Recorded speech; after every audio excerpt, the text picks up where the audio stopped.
John Gill's Exposition of the Entire Bible, brought to you by Discovering the Scriptures, being read by Dr. Peter John. 2 Thessalonians chapter 2. Introduction to the 2 Thessalonians chapter 2. In this chapter, the apostle guards against a notion that if the second coming of Christ was at hand, declares that, previous to it, there must be a great apostasy and a revelation of Antichrist, comforts the saints against fears of being included in this defection, exhorts them to stand fast in the faith, and closes this chapter with petitions for them. He entreats them in a most tender and solemn manner not to imagine that the day of Christ was at hand and that they would not be disturbed and moved at it, and points unto the several ways and cautions against them that might be imposed upon and deceived by men with respect to it. 2 Thessalonians chapter 2, verse 1. And assigns his reason why it could not be yet, because before this time there was to be a great apostasy, and Antichrist must appear, whom from his character he calls the man of sin, and from his end the son of perdition, and describes him as an opposer of God, an exalter of himself above all that is called God, as sitting in the temple of God, and declaring himself to be God. 2 Thessalonians chapter 2, verse 3. Of which things he has told them before. 2 Thessalonians 2, verse 5. Nor were they ignorant of what at present hindered the revelation of the man of sin, who was then in being, and was working and growing up apace.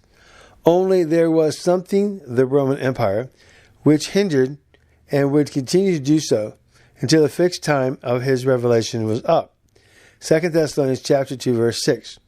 When he should be manifest, though he should not always continue, being to be consumed and destroyed by the breath of Christ's mouth and the splendor of his coming. 2 Thessalonians chapter 2, verse 8.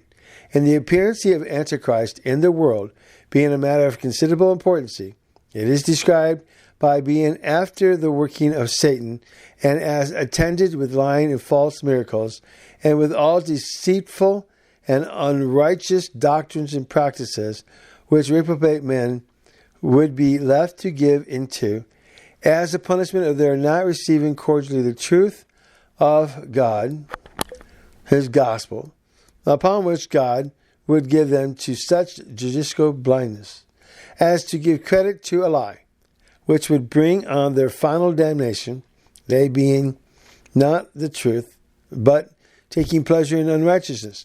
2 Thessalonians chapter 2, verse 9. But at least this account of things should be discouraging to the saints at Thessalonica. The apostle styles them brethren, asserts them to be the beloved of the Lord, giving an instant of it for which he gives thanks, namely their election of God, the date of which was from everlasting. This means sanctification of the Spirit, the belief of the truth, the end salvation of Jesus Christ, and the evidence of which was their effectual calling by the gospel to the obtaining of the glory of Christ. 2 Thessalonians 2, verse 13.